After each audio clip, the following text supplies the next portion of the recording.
ඒ post එක share කරේ ශිෂ්‍යත්වයේ ගුරුවරු. ඒ වගේම විදුහල්පතිවරු. මම ඉතින් මේ සම්මන්ත්‍රණය පටන් ගන්න කලින් එයාලට ගොඩාක් ස්තුතියි සහ ගොඩාක් පින්. මම ඔයාලට අවසාන සම්මන්ත්‍රණය කරන්නෙත් සම්පූර්ණ නොමිලේ. මම ඒ සල්ලි ටික ඔක්කොම අරගෙන ඇවිල්ලා පිළිකාවක් හැදුණු තාත්ත නැති වෙලා ඉන්න පුංචිම පුංචි දරුවෙකුට ඒ සල්ලි ටික ඔක්කොම දුන්නා. මම පාසල් 50කට වැඩිය සම්මන්ත්‍රණ කරා. ඒ සියලුම සම්මන්ත්‍රණ කරේ ළමයෙක්ගෙන් එකම එක රුපියලක්වත් ගන්නෙ නැතුව සමහර වෙලාවට අතින් තෙල් ගහගෙන ගොඩක් දුර ගිහිල්ලා සම්මන්ත්‍රණ කරලා ආවා.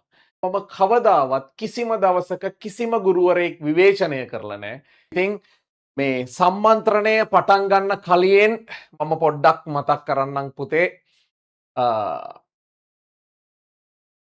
3 වසරේ ඉඳලා පන්ති ආපු දරුවෝ ඉන්නවා.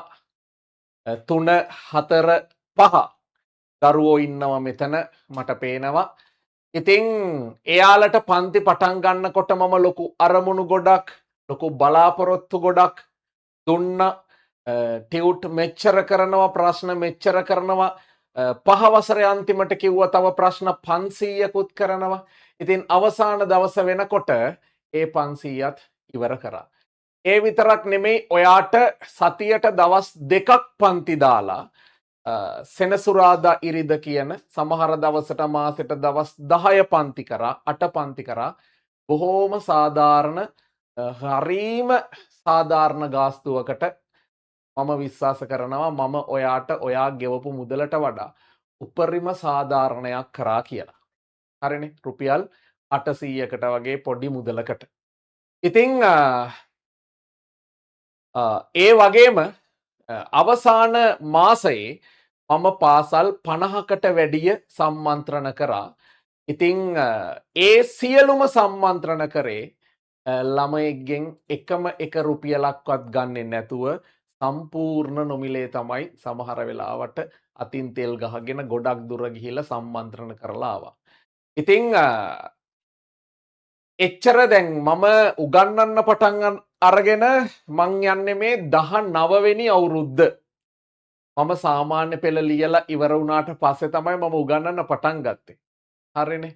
එතකොට ඒ දක්වා මම කවදාවත් කිසිම දවසක කිසිම ගුරුවරයෙක් විවේචනය කරලා නැහැ.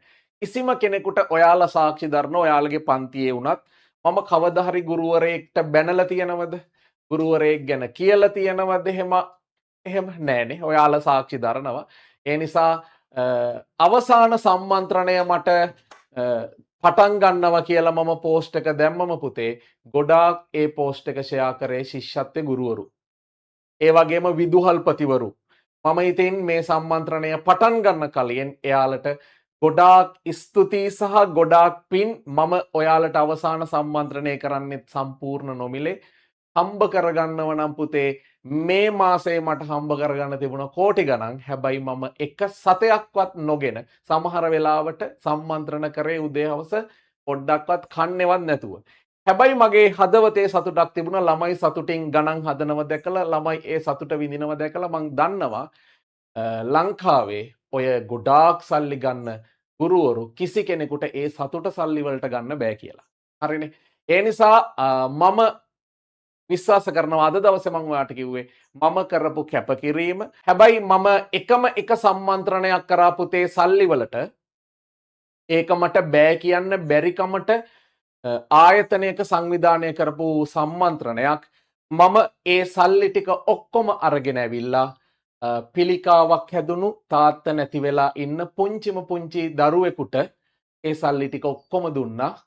ප්‍රාදේශීය ලේකම් කාර්යාලයට ගිහිල්ලා ඒ ප්‍රාදේශීය ලේකම්තුමිය ළඟටම ගිහිල්ලා එයාගේ අතින්ම ඒ සල්ලි ටික ඔක්කොම දුන්නා. මගේ හදවතට එතකොට මට පිරිසිදුයි මම රුපියලක්වත් ගන්න නැතුව මේ මාසේ උපරිම කැපකිරීමක් කරා කියලා. ඉතින් අපි යනවා සම්මන්ත්‍රණයට. මම ඔයාට කිව්වේ කවදා හරි දවසක ඔයාට හැකියාවක් ලැබිලා තියෙනවා මොනවාම හරි ඒ හැකියාවෙන් ප්‍රයෝජන ගන්නකොට හැමතිස්සෙම පුතේ අපිට පුළුවන් හැම දෙයක්ම කරන්න. නැති බැරි අය ඕනේ තරම් ඉන්නවා. පුළුවන් අය වගේම නැති බැරි අය ඕනේ තරම් ඉන්නවා. එයාලට පිහිටක් වෙන්න.